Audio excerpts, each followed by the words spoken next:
Baik, bismillahirrahmanirrahim. Alhamdulillah kita bimbingan yang ketiga apa kedua sih? Ketiga ya? Ketiga. Oh ya, sebelumnya ada nggak yang udah direvisi sebelum saya melihat kuesioner ini? Ada, cuman di laptop Pak, belum dipindahin. Ya, jadi gini. Kuesioner itu bukan sembarang kuesioner ya, bukan sembarang apa namanya bikin kuesioner ya, karena kuesioner itu ada landasan teorinya ya. Jadi kuesioner ini ya, yang dibikin ini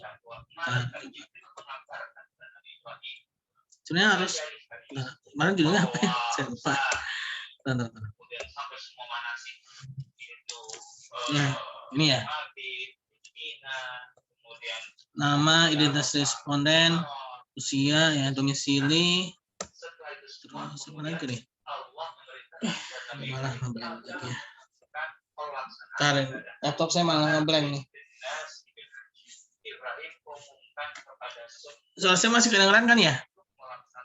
Halo? Halo, halo. Iya. Kemarin kamu judulnya apa, Riani? Pengaruh promosi flash sale, Pak. Aplikasi Shopee. Pengaruh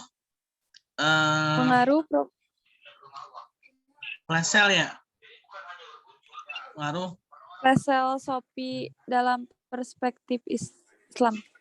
Perspektif Islam. Apa namanya? Ya. Berbagai macam sudut pandang ya, perspektif Islam ya. Nah, perspektif Islam itu yang kemarin kalau nggak salah Makosid ya, Makosid Syariah bukan sih? Dalam perspektif Makosid Syariah, bukan ya? Perspektif bukan, Islam. Kalau perspektif Islam aja berarti ada sudut pandang apanya nih?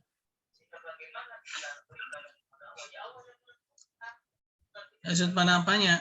Karena luas ya. Kalau hanya bilang perspektif Islam.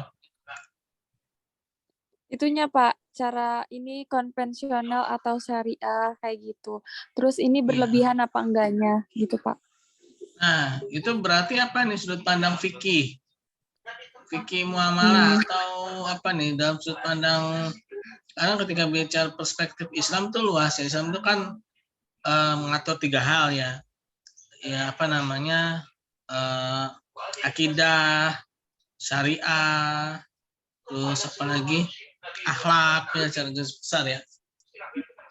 Nah, di 3 itu kan kebagi lagi tuh, misalkan akidah ya tentang ini ya, percayaan kita pada Allah Subhanahu wa taala, lalu diamalkan ya, lalu apa namanya diucapkan dengan lisan, itu kan akidah kan.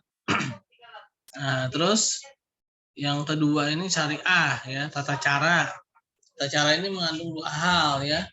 Tata cara itu bisa ada yang ibadah secara langsung, ada yang ibadah tidak secara langsung, atau yang muamalah ya. Nah, muamalah ini banyak nih ya, pernikahan tuh muamalah, ekonomi jual beli tuh muamalah ya. Terus apa lagi? Iya Pak. Yang berhubungan dengan sesama manusia itu muamalah ya. Nah, terus yang ketiga tuh akhlak ya, atau ihsan ya. Nah, ihsan itu ya bagaimana kita berbuat baik gitu ya, berbuat baik apa olah-olah apa namanya kita datang oleh Allah Subhanahu wa taala, padahal memang Allah itu melihat kita gitu kan. Nah, ini sangat luas ya kalau hanya bilang perspektif Islam. Nah, atau dalam perspektif, coba deh saya mau lihat screen tadi nggak ke close ya. Iya Pak, ke close. Iya nih, internetnya ke close nih. Apa ininya close ya. Jadi sebenarnya gini Riani, pertama ya, harusnya nih sebelum masuk ke kuesioner, ini kita harus matangkan dulu di bab 1, 2, dan 3 ya. Bab 1, 2, dan 3. Nah, terutama di bab 2 ya. Nah, di bab 2 ini kita ini mau pakai teorinya siapa perspektif Islam ini ya. Maksud teorinya itu gini, mau menurut pandangan ulama siapa yang kita pegang gitu ya. Nah, dalam apa nih, dalam menentukan apa namanya flash sale ini, kemaslahatan flash sale ini gitu ya. Kalau yang biasanya sih kalau yang mau gampang itu pakai apa tuh maqasid syariah itu ya. Maqasid syariah. Jadi sebelum kita apa namanya bahas ini, jadi kita harus matangin dulu nih teorinya ini gitu ya. Baru kita tuh bikin kuesioner. Nah, kemarin berdasarkan siapa nih? Kalau saya boleh tahu, kamu bikin kuesioner ini dari teori yang mana? Dari itu sih Pak, dari apa sih? Yang ininya Pak, apa sih namanya? Dari judul-judulnya, yang pembahasannya. Kan di situ ada promosi flash sale ya Pak. Terus, Nah, ntar dulu Pak.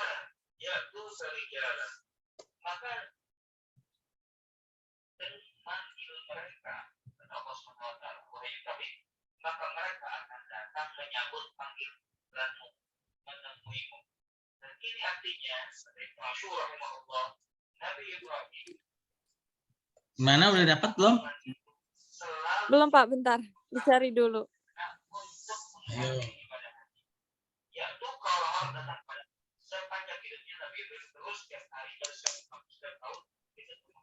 Dari ini Pak, materi tinjauan pustaka. Ya?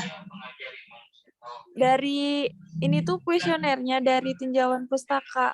Kan ini yang pertama ada definisi promosi ya Pak, yang waktu itu. Terus yang keduanya yang flash sale.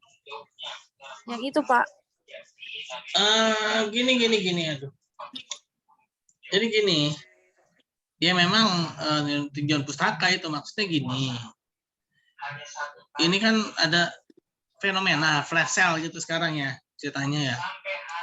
Nah, fenomena flash sale sekarang ini kan kita mau pakai istilahnya mau pakai cermin untuk memandang flash sale ini benar atau enggak gitu kan. Nah, kita mau tentuin cerminnya ini dalam perspektif Islam gitu kan. Nah, tapi kalau hanya bicara perspektif Islam itu sangat luas ya. Sangat luas, kita harus apa namanya mengambil salah satu pandangan ulama atau istilahnya apa namanya tokoh atau mungkin pemikir ya, kalau yang konvensionalnya mungkin teorinya siapa gitu kan. Kalau kita mungkin ambil ulamanya siapa gitu ya. Nah, ini kita harus menentukan itu dulu Riani ya. Nah, dari pandangan ulama ini ya, barulah kita bikin kuesioner itu ya, diturunkan jadi kuesioner dari teori atau dari pandangan ulama ini ya. Karena kalau hanya bicara misalnya Islam itu sangat luas. Islam tadi yang saya jelasin itu menyangkut 3 hal itu kan, nggak misalnya nggak mungkin juga kan apa namanya membahas itu semua gitu loh. Ini sangat apa, atau mungkin ada teorinya siapa yang kamu ambil gitu Riani. Teorinya siapa? Ya Pak. Ada nggak?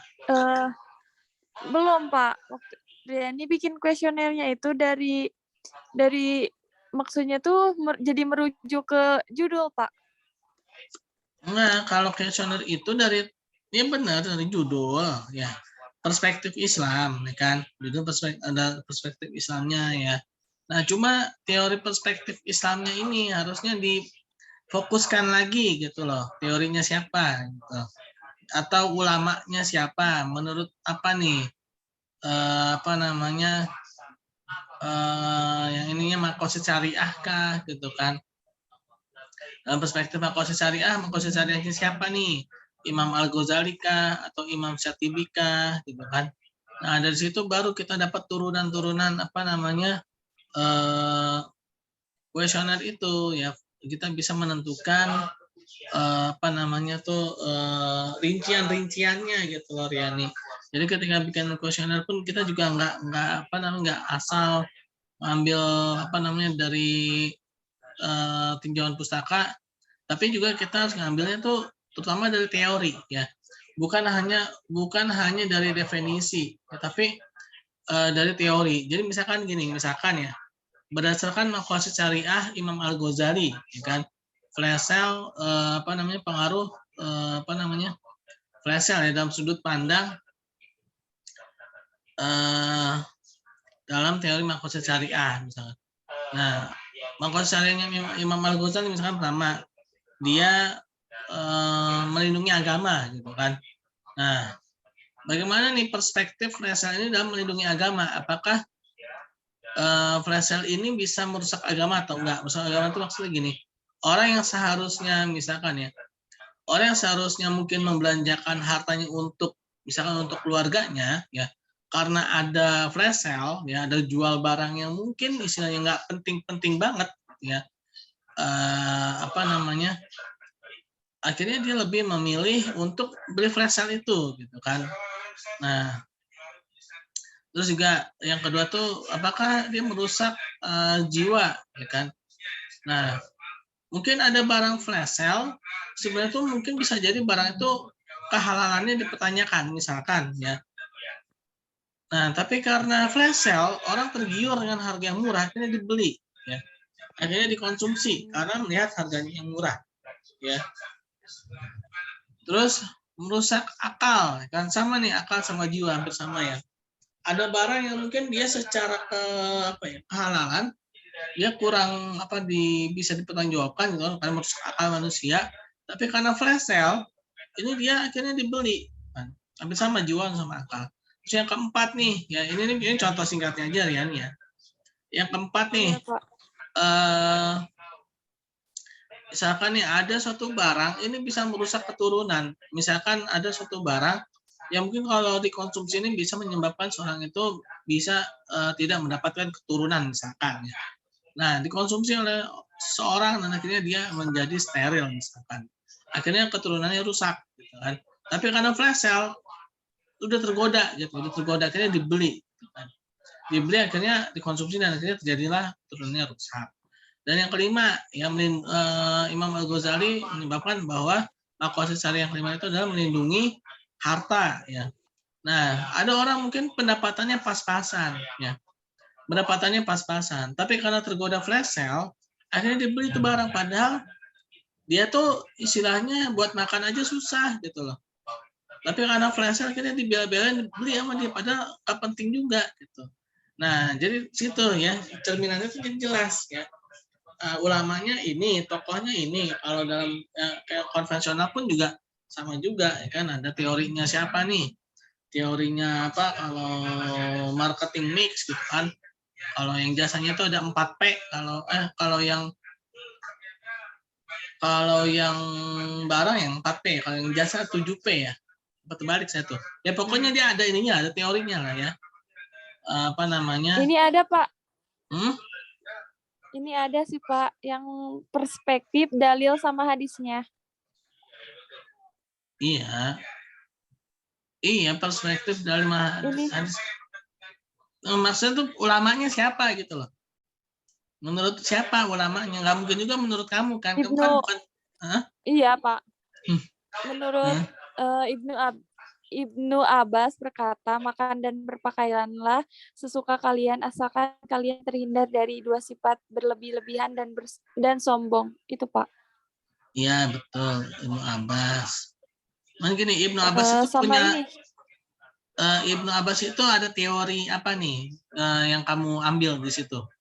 Ada teori apa nih? Kan kalau tadi saya contohkan Imam Al-Ghazali itu maqasid syariah ya kan.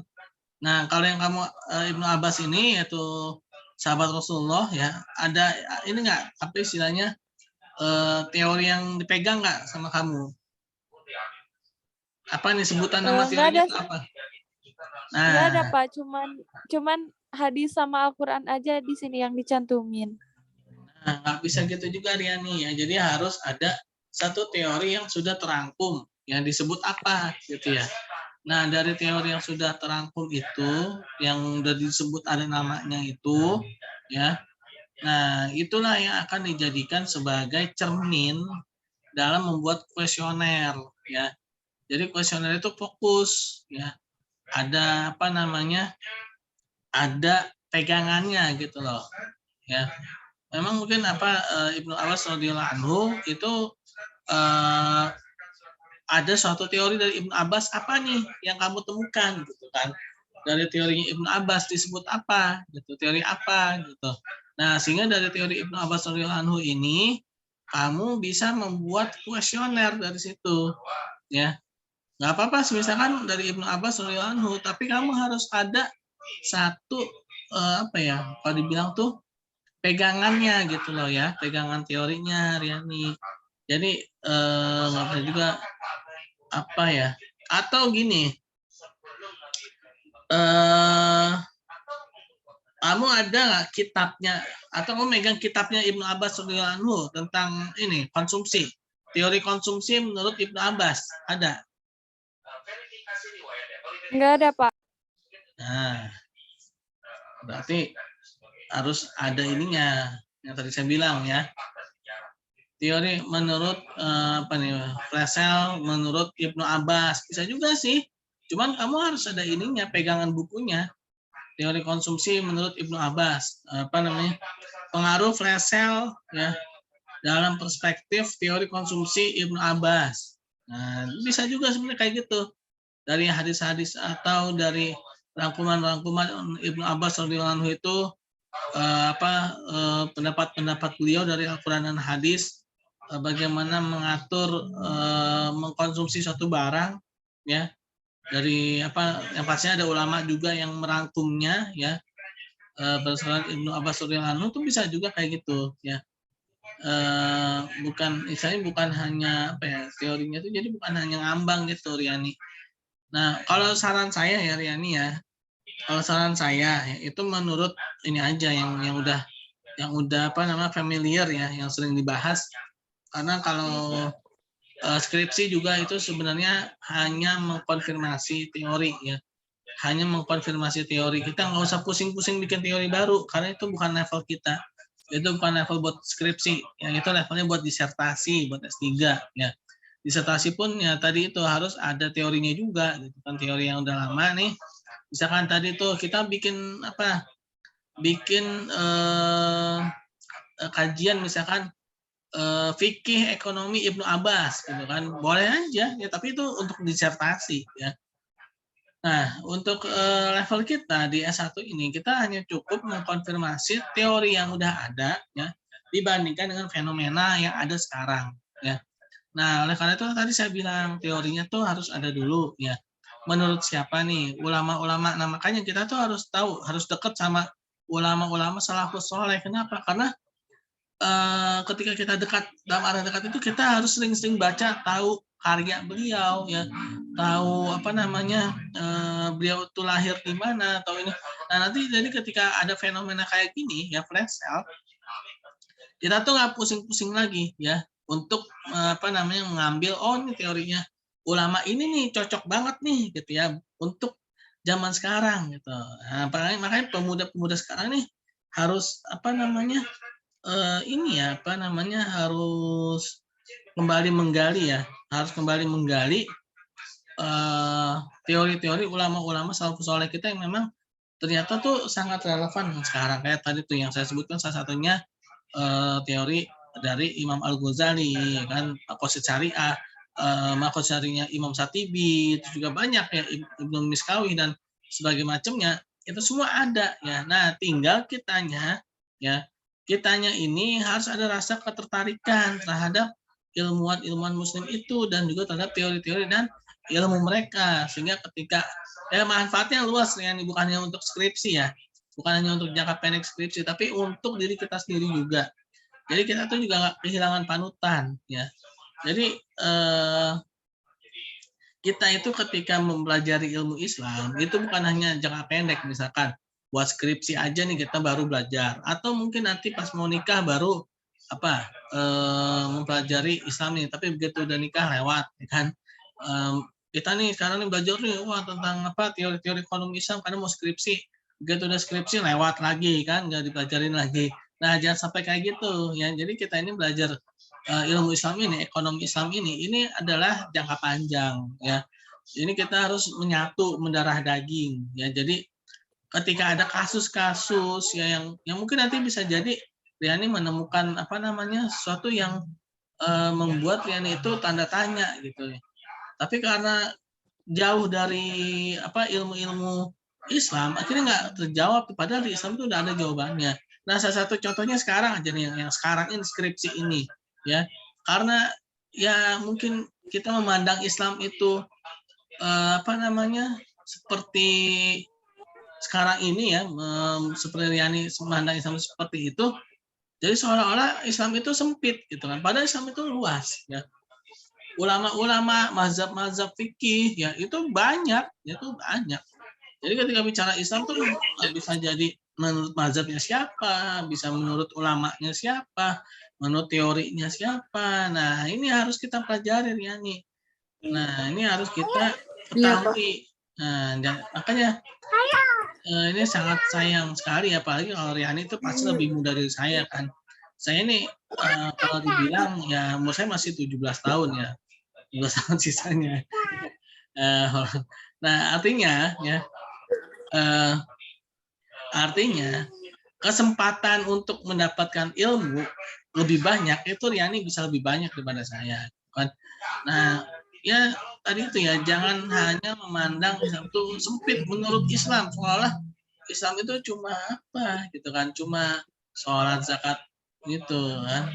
Padahal Islam tuh tadi salah satunya menurut Ibnu Abbas radhiyallahu anhu itu ilmu Ibnu Abbas radhiyallahu anhu itu luas loh, luar biasa loh. Ibnu Abbas itu ilmunya sampai sekarang tuh masih ada yang pakai. Nah, itu salah satu teorinya apa?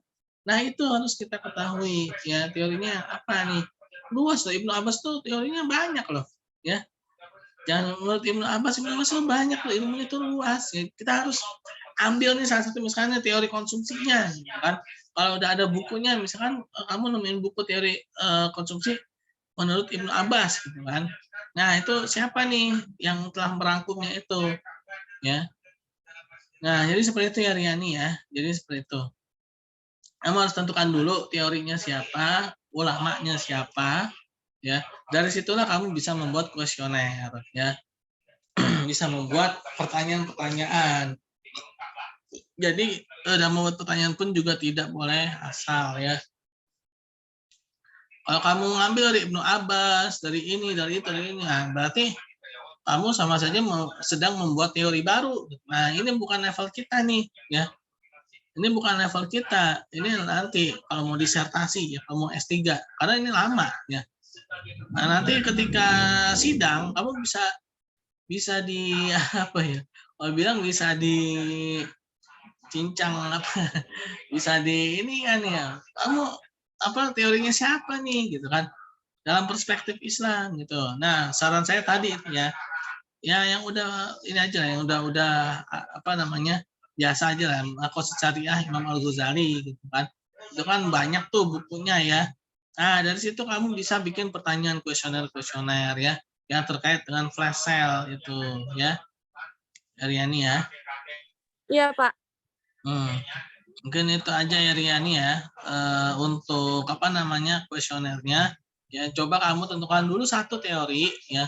Yang mana dari teori itu kamu baru bisa bikin daftar pertanyaan. Jadi jangan sampai teorinya belum ada, kamu ngambil dari ulama A, B, ulama C. Karena antara ulama satu dan ulama lain itu kadang-kadang dalam muamalah ini bisa beda nih ya. Dalam muamalah loh ya, jangan salah ya. Kalau dalam ibadah mereka satu ya kan.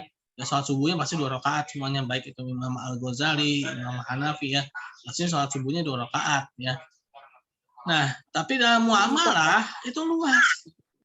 Menurut ulama, kamu pernah belajar ini nggak sama saya tuh Pegadaian Syariah apa masalahnya? Nah, itu tuh dalam apa satu pandangan ulama itu dia bisa apa ulama A ini tanggung jawabnya si peminjam, tapi si B ini yang meminjamkan. Nah, suka kayak gitu ya. Nah, kalau misalkan ada muamalah itu kita ngambil dari berbagai macam ulama ya, itu jadinya luas banget itu ya. Itu padahal skripsi itu dia hanya cukup satu teori aja gitu ya. Hanya satu ulama aja ya. Cukup satu ulama, satu teori ya. Lalu Dari situlah kita akan membuat pertanyaan-pertanyaan itu dan kita menjadikan itu sebagai cermin untuk melihat fenomena flash sale ini. Gitu. Jadi seperti itu Riani ya. Iya, Pak. Ya, oke mungkin itu aja dulu ya Riani ya. Coba kamu tentukan dulu. Kalau saran saya tadi ya, itu menurut Imam Al-Ghazali. Kenapa saya saranin itu? Karena itu udah banyak ya apa namanya bahasa tentang itu agar kamu tuh gampang mendapatkan bahan untuk skripsi kamu ya.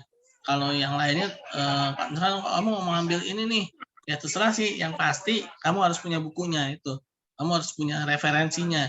Jangan hanya ngambil comot-comot apa namanya berbagai macam ulama. Nah, jangan seperti itu. Tapi ambil aja satu ya karena ini skripsi Rian ya. Skripsi itu cukup satu aja teorinya ya. Kecuali kalau kamu Iya, nanti Pak. mau bikin disertasi S3 ya. Ya bolehlah nanti kamu bikin rancang apa gitu ya, teori apa gitu kan.